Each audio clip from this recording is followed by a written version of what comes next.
Обвинителката Лиле Стефанова ги избегна медиумите, за потоа да се оправда дека не сакала да зборува пред камерите, додека не да исказва обвинителството. А последните моменти и скандалите со случајот Рекет, кои се објавија во јавноста, за судот не се доволна причина за одложување на судењето за Титаник на СЈО, каде застапник на обвинението е токму Стефанова, за која што се говори во разговорите кои ги објави италијанскиот весник Ла Верита. Одбраната како причина за одложување наведе и оставката на Катица Јанева од челната позиција во специјалното обвинителство. Но во настанатата ситуација сметам дека е доволна причина да се одложи денешното рочиште. Нема никаква намера за долго влекување. Чисто како можно за предметот и правдата да се даде да се расчистат некои работи. Алудираме и на оставката на Катица Јанева.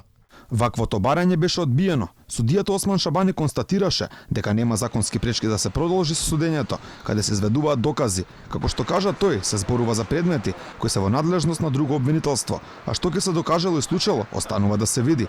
Инаку според Ла Верита, за Лиле Стефанова се зборува и во разговорите меѓу бизнисменот Орце Камчев и осомничениот во Рекет, Бојан Јовановски алијас Боки 13. Камчев во еден од разговорите вели дека известна Лиле преку друго лице му барала дуќан за стоматолошка ординација. Второ, не знам, жена влезена ли иде без однос. Ова Лиле.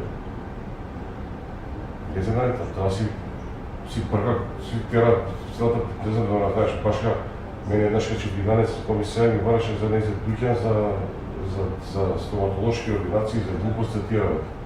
Ја одјавав све тоа, пошто ме интересираше, сам тоа кажам.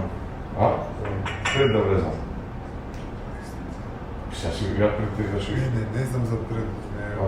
Не знам, значи, ја ги се разговараме. Значи, целата приказка, ако мора да знае некој работи и да биде мотивирани, значи, што прави?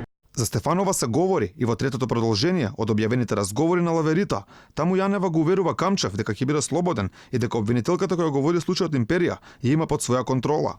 Јас се го држам под контрола и... Не, он се плаши од Лиле, да. Не се плашам, бе, Не се плаши, него да ме на тера. Не се плашам, што си... Да, јас сум поведно ангажирана, затоа не ја држам така редовно под контрола, инаку без мене она не може ништо. Државниот јавен обвинител Љубомир Јовевски потврди дека Стефанова ќе биде повикана во јавното обвинителство да даде исказ за случајот Рекет, а дали ќе биде повикана и шефицата на СЈО не открива.